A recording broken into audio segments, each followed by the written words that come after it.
Welcome into a Monday edition of Betting Weekly Fast Break. I'm Doug Kezirian alongside the inimitable Wes Reynolds. I don't know, Wes, have you ever been called that inimitable? Because you certainly are, and definitely in the Betting Weekly family, because you're the only resident Hoosier we have. 1-1 NBA Finals as it heads heads to Indianapolis for games 3 and 4, and you are headed that way as well this week.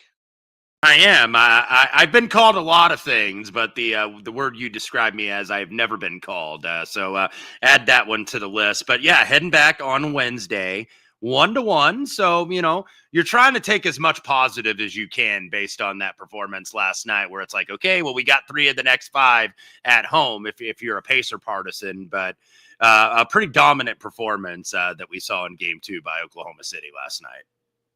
Inimitable means impossible to imitate. And I've only called 2 other people like that on air, and that's Barry Melrose and Dick Vitale. So you're in esteemed. Well, that's company good company. That's good company. Yeah. I'd like to have their pocketbooks for sure. Yeah, it's a compliment for sure. It's a compliment. You are what I liked the Wesopedia nickname you once were given. I thought that was very, very clever, given your vast knowledge of all things. So that was a really good pull. Whoever created that first and gave you that one, that was really clever. So in terms of the dominant performance, obviously SGA grabs the headline, and he's made some NBA Finals history and NBA playoff history. But what, in your eyes, was sort of the most overwhelming aspect of yesterday's Game 2, essentially wire-to-wire win by OKC? Yeah, I think the Pacers just couldn't get any space offensively, or really, and gave up too much space, I think, defensively, and that was the whole thing in the game. They actually did have a lead for a little bit in the first quarter, and then Oklahoma City went on a 9-0 run. And you never want to be like, oh, we're done here, because of the Pacers' proclivity, I guess, to come back in the playoffs. But you kind of felt like, man, this is a little bit different. This is a little bit different than what we've seen here. And you knew by the second quarter it was just a run out. And Tyrese had trouble he got off to a very slow start. Cosmetic scoring in the fourth quarter, made his stat line look a little better than it really was. And I know we'll get to him momentarily, but they just couldn't get space. And you know what? You kind of expected that Oklahoma City, and I didn't lay the points, I thought they were going to win the game, but you kind of expected, where the number was giving you a hint, like, okay, they felt they let one get away. They led the majority of the game, and now they're going to come out fired up. And this is a 68-win team that has not lost back-to-back at home since the previous season. So they played like it. And I think really controlled the Pacers just everywhere. Just really good defense. They were much better rebounding ball, because they got out rebounded big time in Game 1, and they won, I believe, by +8 in game number 2. So Pacers didn't have the turnover issues that they necessarily had in game number 1, but just some bad looks, and weren't getting the space. They weren't getting up and down the floor. A lot of it was half court. And if you're going to keep the Pacers in half court, where, they don't just get the ball and Tyrese has all this room to kind of operate and get where he wants to on the floor, then that's what's going to happen. And Thunder made them one and done, didn't give up many offensive rebounds, and the Pacers aren't a great offensive rebounding team anyway. And that was pretty much all she wrote. It's funny you mentioned the stats of like turnovers being more balanced. I believe it was 15-13. Game 1 box score resembled a final score of Game 2 and vice versa. Having that kind of disparity in turnovers and things like that, steals was like 14-1 or something ridiculous. But the 3-point shooting was the key. Nearly 50% for the Pacers in Game 1, 35% in Game 2, and then the Thunder outshot them from behind the arc. Miles Turner had that, what was it, a 10-point third quarter? So he had an impressive game. But you mentioned it, Halliburton only 3 points in the first half, finished with 17, but too little too late. It was a 20-point game. And there were just so many moving parts in this series. But now the adjusted series price at Bet Rivers is currently minus 560. And finally, the market has agreed with what I have. It's 590 now. SGA MVP is the same as the Thunder price. Before, I was saying before the finals, it was 710 and then like 560. I said, well, if that gets to $5, I'm going to have to bet SGA, because there is no way anybody wins for the Thunder that's not SGA if they win the series. I just thought it was, preposterous. You can get, Jalen Williams can have a game or two, but SGA is the head of the snake, controls the ball, and he's everything, and he's the league MVP, and there was too much. So, and he's good the job. only closer that they have too. Right. And the ball's in his hands. Like, it's just ridiculous. Now, Wes, you were 2-0 ATS in your props for game one. I went 4-0 combined in games 1 and 2. Chet Holmgren under rebounds, the gift that just keeps on giving. 7 straight games under his rebounding prop. And we all liked Hartenstein and some others to lead the series in rebounds. We're looking pretty good there. Holmgren's had 6 in each of the first 2 games. Hartenstein had some fluky rebound misses, and he got over his prop. Market moved from 6.5 to 7.5. He got 8 rebounds, so snuck under that. He had 3 real quickly in the third, so I was cheering that on. What a sweat to cheer on those kind of props. But in terms of game 3, Thunder road favorites, which what we expected. The number's gone from 4.5 to 5 to now 5.5, 228.5, and awful beat if you had the under. It was 100 points in the first half. You're looking good. And Bet Rivers actually took a notable bet on the over 228.5. 29 grand, thanks to 67 and 63 in the third and fourth quarters, respectively. It lands 230. So an awful beat on the under, but that one big better liked it. They also took 100 large on Thunder minus 11, minus 116, and got hairy in garbage time, but the Thunder did, in fact, cover. So anything from a series price standpoint at 560, come back 390. You mentioned 3 of the next 5 on Indiana's home court. They have home court advantage unless they drop one on their home court. I know you took a piece at +5 supping before the series. How do you see things now? Yeah, I don't think it's a wrap necessarily. I think that's been the common refrain today. Like, oh, this series is over. We don't need to watch it anymore. Beware of that. Beware kind of falling into like the mainstream media narrative necessarily. But I guess if I'm looking from a series price standpoint, nothing necessarily on the outright. But if you can play perhaps like an in-series spread, and I was actually looking to see if I could find a price here at Bet Rivers, that would be because what I wanted to do, aside from my homer bet that we've talked about on the show, I was thinking that the Pacers were going to go down 1-0, and I could still play series spread at plus money at +2.5 games, and that's what I was going to look to do. But the Pacers decided to go ahead and come back and make that a little bit moot. So nothing really for me here. I think it's probably priced right. What did you say the SGA was now? It's the same. It's okay. 560 okay. versus 590 kind of thing. So yeah. Okay. Yeah, because that was the way, and we did talk about it on a previous episode here, a fast break, that you're laying about $1 less if you really want to lay the Thunder, because I felt that the odds makers, they put that price high for a reason, because it felt like they didn't want any more Thunder money, because they knew that they were going to get an avalanche of it. So they wanted to put it high enough to attract a little Pacers action. Maybe didn't attract enough from a serious price perspective, but I think that the Pacers, I do think that they get one of these next 2. I still think if you were to say what's your ultimate pick, I'd be Thunder in 6.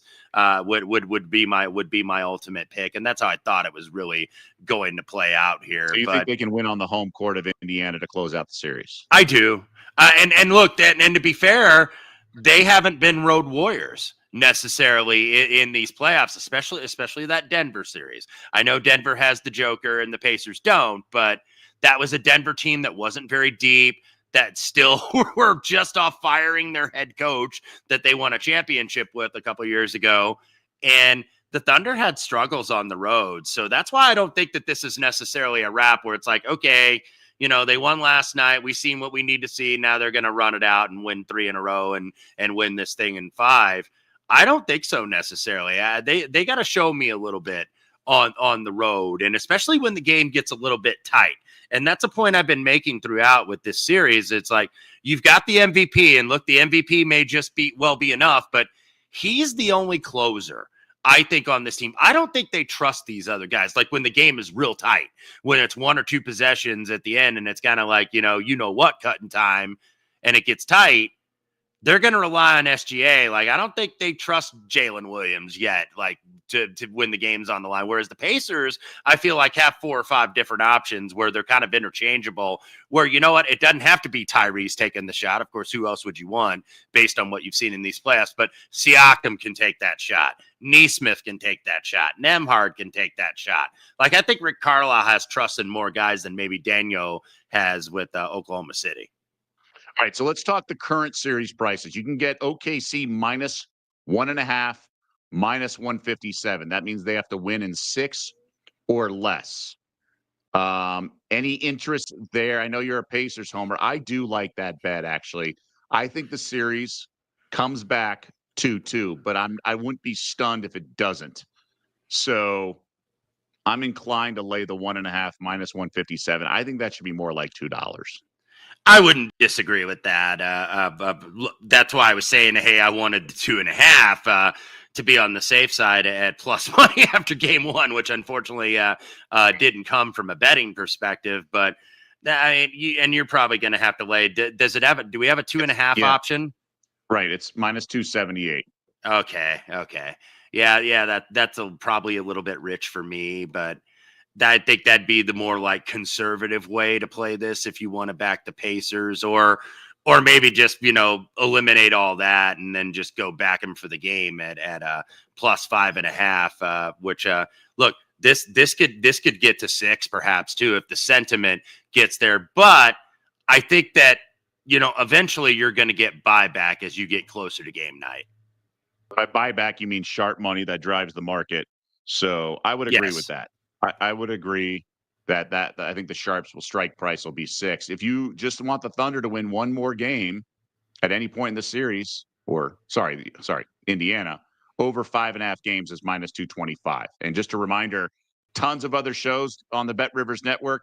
We have Betting Weekly Live. Also, Betting Weekly Dojo was just released this morning. Nigel Seeley, Neil Channing discussing the popularity of tennis betting. And Sean Calvert gave out a nice winner in the French Open men's final over 210.5 minutes. It went 5.5 hours. That pick was given out on Betting Weekly Game Bet Match. And I already mentioned we've been pretty hot right now in the NBA West, 2-0 in these finals. I'm 4-0 in prop bets. Let's switch to a prop bet discussion, so to speak. You've been ahead of the curve on Tyrese Halliburton. You were saying be careful unloading on him off a big game. He's actually kind of fallen flat, all things considered, after a big game. He had the game winner against the Knicks in game one with the choke, the one that forced overtime and 31 points. He had only 14 in the next game. Now, it was a near triple-double, but still pretty solid. Game 4 against New York, he had a 32-point triple-double, then was terrible the next game, 8 points on 2 of 7 shooting.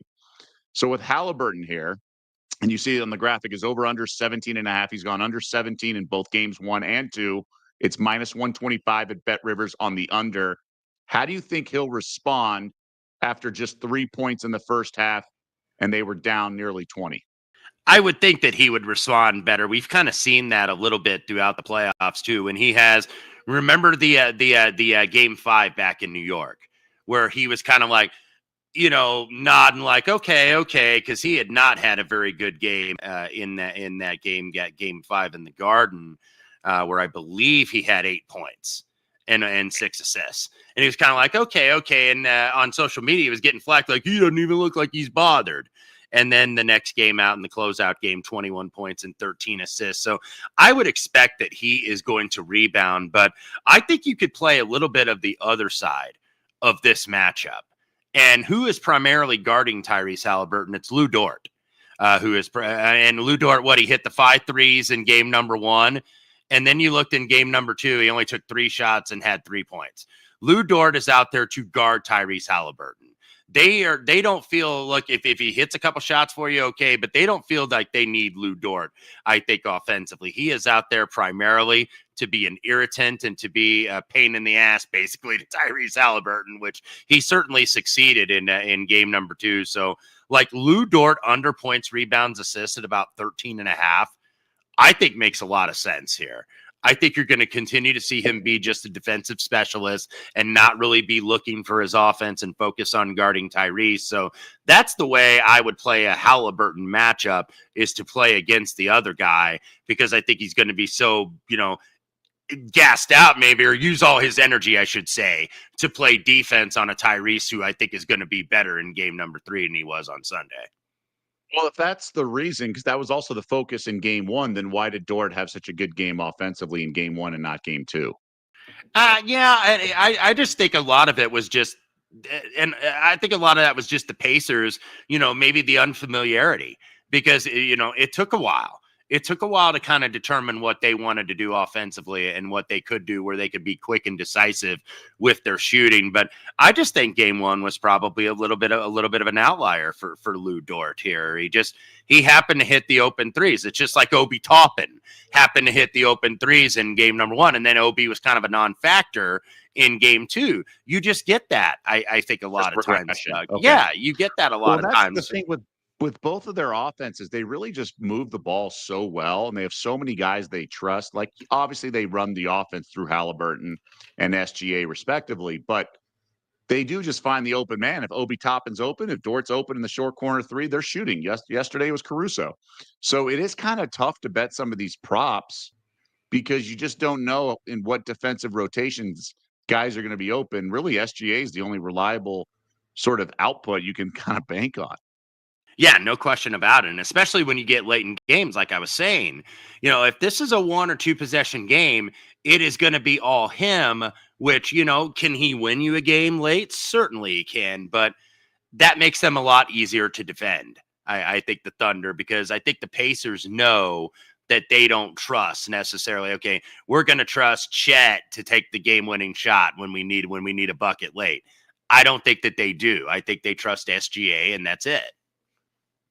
We want you to get involved in the conversation on our YouTube comment section. We have some good sort of contributors. We had great ones on the baseball show, Betting Weekly Hardball at 2 p.m. Eastern. This one, solid. Some of the usual suspects. Byron questioning how the series is why is the series over? Indiana did the job and now gets the fans.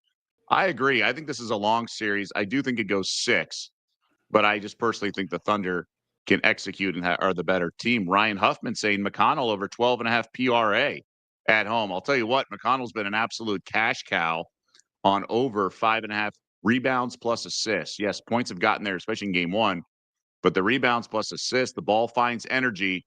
And Byron asking about, I love it when we sneak in a lads question. That's always solid as well. I'm trying to read the screen. Do we have an opinion? But either way, Wes, game 3, 5.5. You're saying it might get to 6. The over-under is 228.5. Just such a bad beat on the under if you had it in game 2. What's your read here? Because this is your only show before game 3. You'll be on ahead of game 4, but this is your last show before game 3. Yeah, I'm leaning a little bit Pacers here on the side. I would like to see what I could get. If I could certainly get a 6, I think 5.5 is still worth taking. I just think that the energy and it's been a minute. Like, I feel like the Thunder crowd almost was a little bit subdued because maybe they're so used to being good this year, and all these games seemingly at home have been blowouts or they've been winning by comfortable margins. And then when they find themselves in a close game, it got a little dicey for them, and they weren't ready for it. I don't think in game number 1. I think there's going to be a lot of excitement in Gainbridge on Wednesday, and juiced up. Haven't been to the NBA Finals in 25 years, so I think that you're going to see this come back down. I think this is going to close closer to 5, or maybe even 4.5 than it is 5.5 or 6. Maybe we get a tick up to 6 within the next 24 hours in between the days of the game. And that's where I think you pounce on the Pacers. So I'm likely going to be on the home team here in game number 3. Okay, so it's a lean for now on Pacers plus 5.5. Yes. I am going to be betting whoever loses game 3 and game 4. So it's either going to be the favorite or the home team off a loss. And that's exactly what the zigzag theory suggests. The zigzag theory would have said game 2, you got to bet the Thunder here. Game 3, the home team's off a loss, so you're going to be back in that aspect of the zigzag. So you're getting the home team plus 5.5 as a lean. What about player props? You mentioned Dort under 8.5 points. It is minus 127 at Bet Rivers. Is that an official play? What else are you eyeing here? Not an official play as of yet. We'll see if BR goes ahead and puts up the points, rebounds, and assists. I like that better actually than the points, but it would still be at least a lean on the points from that standpoint. And then I'm looking to see where I would want to capitalize on Tyrese. I don't know if I necessarily want to go pure scoring here. I think maybe you could try to go with one of the pure stat combos. Let me see what the points rebounds is 30. Yeah. 30 is minus 143 to get 30 plus. So it's 29.5. Yeah. These are some of the under the specials for those new to the Bet Rivers app. It's under the specials. Points and assists. Halliburton's 25.5. That might be what you're looking at for points plus assists. 25.5 is the total. The over under.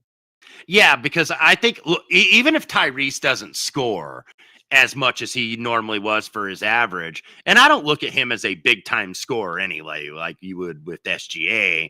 But Richard Jefferson was saying he needs to in the broadcast, and I kind of agreed. He needs to look at the rim. And when he started doing that in the second half, the Pacers offense flowed better. But also when he tried to get to the paint, and Doris Burke was mentioning this, just 5 Thunder players were there. SGA stripped him from behind. Really tough ass, but that's what this OKC #1 ranked defense in the NBA does to a guy like Halliburton or anybody who's a good point guard.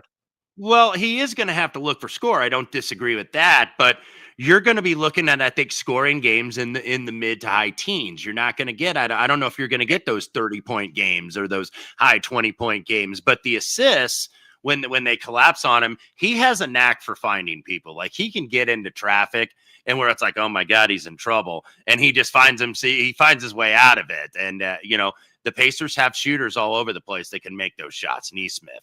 He had a beautiful pass in the first quarter, I want to say, or second quarter to Nesmith in the bottom right corner that skipped over like 3 defenders and was in the deep short corner, the way right baseline corner. And Nesmith buried it. And the Thunder are going to have to make defensive adjustments. It sounds like, what do the Thunder have to do when they won by 16 and won pretty comfortably and it was never in doubt? They do give up their fair amount of corner threes. And that's what the Pacers like to get, whether it's Nesmith, whether it's Thomas Bryant or Obi Toppin or Tyrese. Tyrese is usually at the top of the key, but Miles Turner, they like those wing and corner threes. So Oklahoma City is going to have to make those defensive adjustments. And I think Pacers being at home, you would think that they're going to shoot a little bit better in game 3. So probably the points and assists would be the best way to attack if you like a Halliburton over. OKC has only trailed for like 4 minutes of this series so far. So I'm a little uneasy. And there's the graphic of the 30.5 points, rebounds, assists. Over a little juiced if you want 31 plus. You mentioned the defensive adjustments. Clearly, it looks like OKC is going to go with the starting lineup of smaller ball, if you will. Cason Wallace starting, Hartenstein coming off the bench. That's hurt their rebounding, but I do think that helps them defend Halliburton. That was what Mark Daniels said, his rationale. That gives them lineup flexibility defensively with Dort, SGA, and Wallace against Nembhard and Halliburton. So knowing that, I have to play Hartenstein under 7.5 points. Now, he played a few more minutes in game 2, but he only scored 3 points. And if you look at him, he's running around the 3-point line, looking to hand the ball off on a DHO or just pass the ball cross court. He's not really looking at the rim. He had, I want to say, 9 points in game 1. I think that's his absolute ceiling. This guy does not look at the rim. He's a rebounding guy. He's off the bench to sort of match Thomas Bryant and things like that. I have to bet. I think under is the best bet on the board here. I wouldn't necessarily disagree with that. A lot of people, by the way, were criticizing Mark Daniel, I think, in game number 1 because Wallace had ended up, what was he, like minus 11 or something in the plus minus. Yeah. Well, and here's why I push back a little bit on that. Okay. I didn't think that it was a bad idea necessarily to start Cason Wallace. And if you look at the first quarter of game number 1, it was 29-20, right? So it obviously worked. it was probably a bad idea to give him like maybe all of those starter minutes. And I thought they actually are didn't use Hartenstein enough. Like Hartenstein cooked in that first game. And maybe you're right. Maybe that was his ceiling where he got 9 points and 9 rebounds. But I felt he had a mismatch against Thomas Bryant and against a smaller Pacer lineup, because that's where they go Siakam with the second unit and Thomas Bryant, not really a good rebounder nor a good defender. And that's where I thought Hartenstein had a little bit of a mismatch, but didn't need to use him, I guess, really in game number 2 because the outcome wasn't in doubt. But I feel like they could use the double big lineup. Like game 1, they probably abandoned it too much, and it ended up costing them. You can use it, but I don't think you have to start the game with it, because they want to throw Case and Wallace out there, because even though Dort is on him most of the time, he gives them another defender to throw at Halliburton. And when you can throw 2 or 3 guys against him early, that takes him out of his rhythm. And I thought that's what happened last night. Like he got off to such a slow start and just wasn't aggressive because he had these guys all over him. I'm torn to go back to the well. I had Hartenstein over his rebounds. Market moved and he still got there. I had Holmgren for like the 6th straight game. I had him under. He's gone under 7 straight games. The under. I followed you on game number 1. Did not play it last night, but let's see if now this is going to. Now this is at Bet Rivers. I think it's the market low for game 3 at 7.5. When you get those little adjustments, and I've talked about this in previous series, when all of a sudden a guy is at a number, guy goes under, there tends to be, tends to go a little bit the opposite way once the number gets adjusted, because the odds makers, like I keep saying, are paying closer attention to these prop markets now than they would on a boilerplate Wednesday night regular season NBA card where it's all kind of like algorithm. Now they're really looking at the action that they're taking. Now they're really looking at the results, and they're moving more aggressively, I think, on those results. And that's why I think maybe this could be a buy low on Chet. It's 8.5 at a lot of places, juiced to the under pretty heavily, about 140, 145 at Bet Rivers, 7.5 juiced the over at minus 141. Bettors bet what they saw last. That's a constant pattern. So I think this is going to go down even more, and you're going to see more 7.5s come Wednesday, and maybe that's the time to go over. I can't pull the trigger, but I will say this. He had a lot of opportunities that did not go his way, like teammates like Isaiah Joe and Lou Dort stealing rebounds that were like headed towards his hands. And then he had one where he was sitting under the hoop on defense. No one was around him. Everyone had come back. It was a long shot.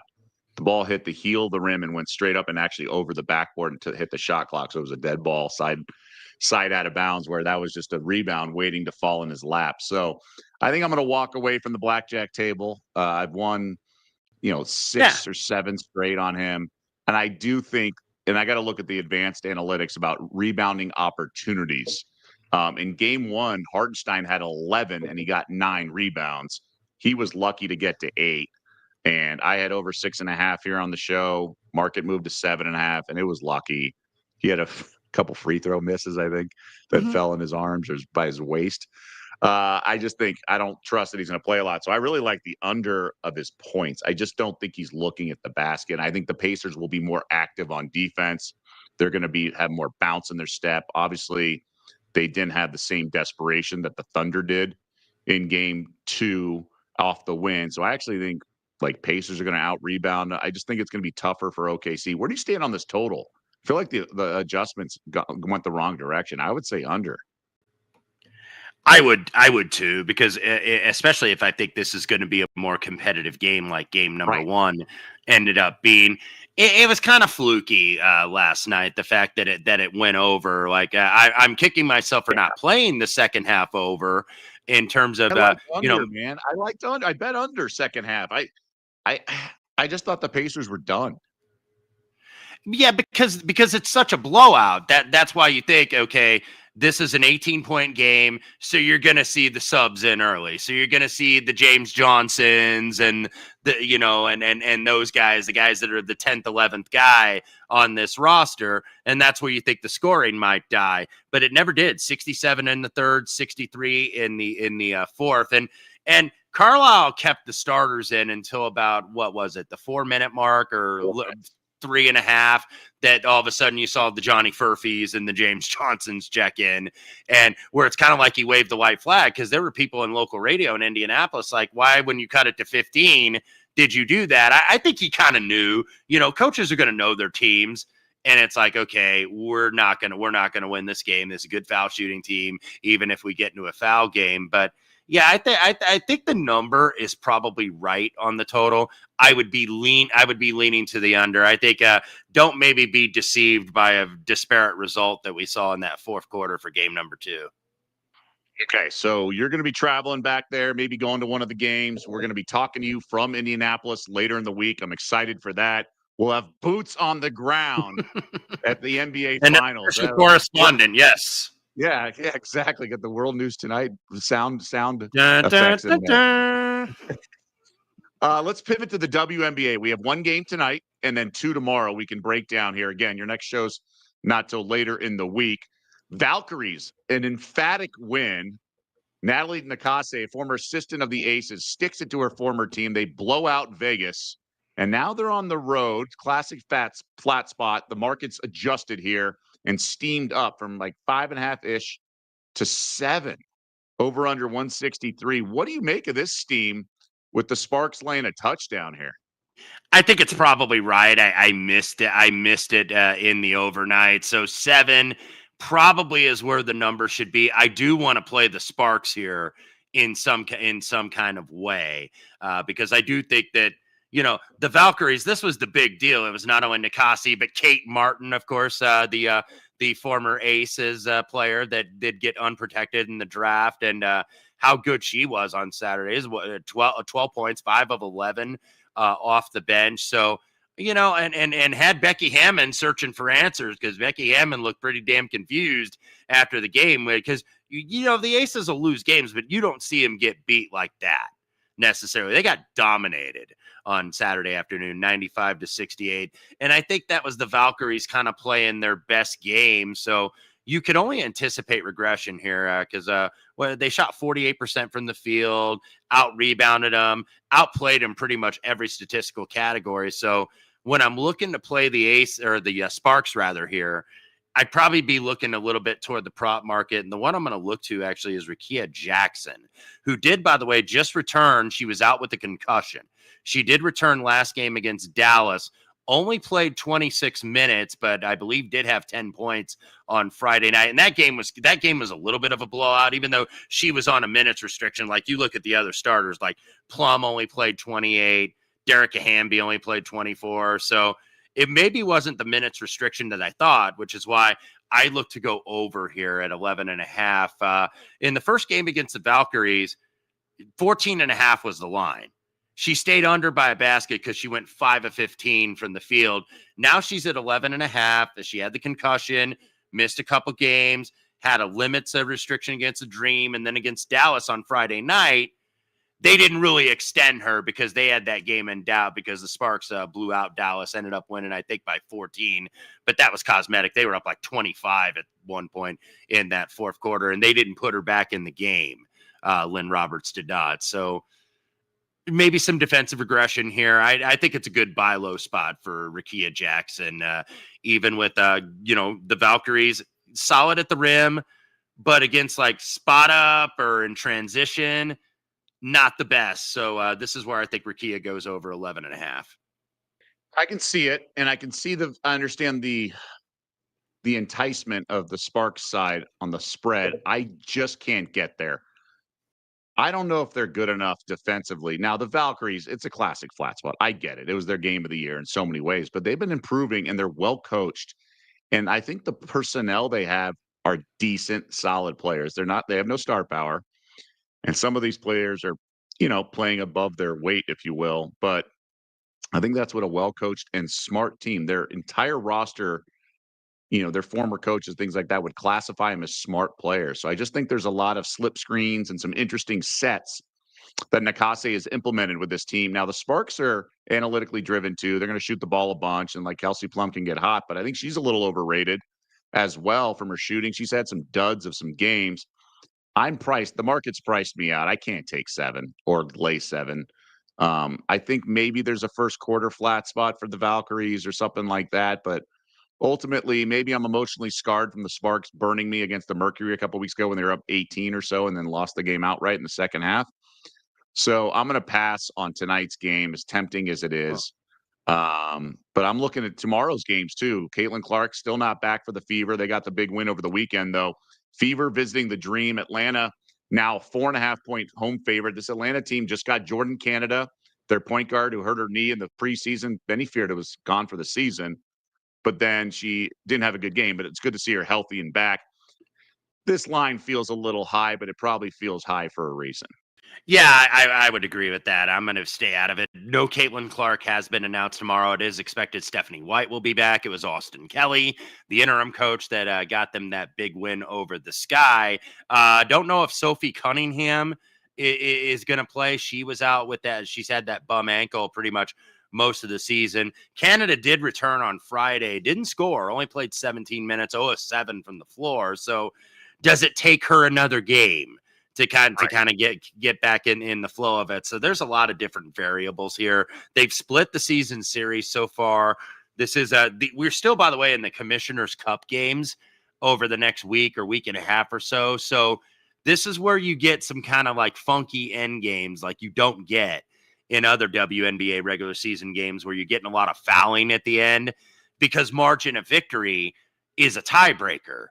With this now the Liberty won by like 1,000 over the Connecticut Sun, so maybe they've kind of put that to bed on the East side. But that's why you see kind of these really weird end games that you might not see in other games, for people that are wondering. So nothing for me on the Fever and the Dream as of now. I think this is a little bit of an overreaction, though. Byron Merle on our YouTube chat asked about the Golden State Valkyries team total tonight, under 78.5 with a question mark. I can't get there against this Sparks defense, but I certainly understand the allure of it. I just think the Valkyries have such an efficient and offense, and they're going to be getting better. Like, I thought they'd be a bet on team like 2 months into the season, not as quickly as they are right now. There's been some nice spots for them. I don't think tonight's the spot, but I don't think their offense is that bad either. 78, I feel like the under for the game is enticing. I'm not sure I'd pull the trigger for 78.5 on the dog here. What about you? Yeah, I'm not sure what to make of that either, because Golden State, by the way, they did have their best defensive performance of the season by far. And look, when you're an expansion team, maybe it's like get good on one side of the ball. Is it going to be offense or is it going to be defense? They've had some pretty bad defensive performances. They gave up 95 against New York, granted the best team in the league, and then they gave up 82 the next game. So this was the only game that I saw where I think that they held an opponent under 70 points, because they gave up 86 to Minnesota. They gave up 86 at Phoenix. Recall in the first game, the opener that they sold out against the Sparks, that was where Kelsey Plum, I think, had 37 that night. And then the next time they played him, they really concentrated on Kelsey Plum, which maybe is a feather in the cap for the Rakia Jackson prop here, because I think they're going to do the same thing. They're going to try to stop Kelsey Plum from getting to where she wants to go. And Kelsey Plum's trying to be a little bit more of a pure point guard too, even though she's scoring and, be up there, one of the league leaders in assists. So she is being a little bit more deferential with the ball, but I can't get there on the team total, because this may be, like I was saying before, could get out of hand where they're fouling late and the score just gets artificially increased. So that kind of worries me. So that's why I've been a little bit gun shy on totals in the WNBA of late. I will say the one game we have yet to discuss is my favorite of today/tomorrow's slate, and it's the under in the Sky Liberty game, 168. Now, you did mention the Commissioner's Cup component, but the Liberty, Jonquel Jones, their center, who was finals MVP last year, is unlikely to play. She was in a boot in the last game. And this offense just isn't the same when she's not playing. I think the defense also struggles, so that doesn't help my under bet. But the Chicago Sky are so awful offensively that I'm going to also play their team total. It's not posted at Bet Rivers yet, but we're looking at 76.5 or 75.5. That's what it's likely going to be. Courtney Vandersloot, their veteran point guard, tore her ACL over the weekend. She's done for the year. And that means likely Haley Van Lith is going to start at point guard, and she stinks. I know she's a name, and things like that from the college game. She's just too slow, and she's not good out there, and she can't really score, and the offense is going to be stagnant. Now, they'll have Rachel Banham run point a little bit, at least run the offense through her, and she can shoot. But this Sky team, and we know about Angel Reese and all the me bounds and things like that. Me This bounds. is just not a good team and not a good offense. So I think the Liberty will win comfortably. I don't know if they'll cover 16, but they just beat them by 25.